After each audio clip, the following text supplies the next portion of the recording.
10 years ago, John Green's The Fault in Our Stars was both a literary and box office sensation, sparking a wave of film and television projects inspired by the author's books.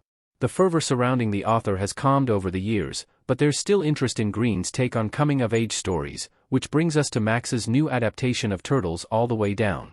Based on his 2017 book of the same name, the Hannah Marks-directed movie arrives with far less fanfare than The Fault in Our Stars did, but I wouldn't discount it entirely. On paper, Turtles All the Way Down is a bit hard to pin down.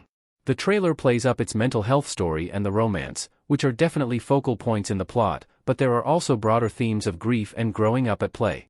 And also the disappearance of a local billionaire. The quirkiness of that subplot may throw some people off, but underneath its weaker spots, Turtles All the Way Down is bolstered by genuine heart and an excellent central performance from Isabella Merced, Madam Web, Instant Family. Turtles All the Way Down tackles OCD in a respectful and creative way. Our protagonist, Ozza Holmes, Merced, starts the movie by informing us that our bodies are filled with microbes, which, to her, gives the impression that her body isn't her own. This is the basis of the anxiety that drives her obsessive-compulsive disorder, that she is filled with tiny things, beings, really, that could infect her and make her horribly sick. Ozza frequently falls into all-encompassing thought spirals that leave her dissociating from what's going on around her, even as life goes on undeterred. Marx depicts these spirals by tuning out the sound around Ozza and employing voiceover narration to bring the character's whirling thoughts to life. There are also quick cuts to images of wriggling microorganisms, fair warning to those who dislike close-ups of bacteria, and bursts of discordant feedback.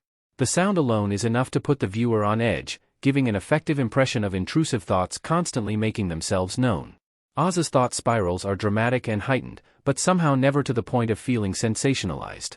Through therapy sessions with Dr. Singh, Never Have I Ever Sporna Jagannathan, Ozza tries to work through her OCD, but she's reluctant to take her medication, instead channeling her thoughts into a healing callus on her finger. When things get too hard, she cleans it and changes the bandage. What seems to work at first gradually becomes harder to maintain as Turtles All the Way Down continues, leading to some devastating developments late in the runtime. Some of Turtles All the Way Down's relationships lack depth. Ozza Holmes and Davis walk hand in hand, looking into each other's eyes in Turtles All the Way Down image via Max. Though most of the movie centers on Ozza's journey, Turtles All the Way Down's most straightforward plotline revolves around the disappearance of a billionaire, who likely skipped town to avoid legal charges.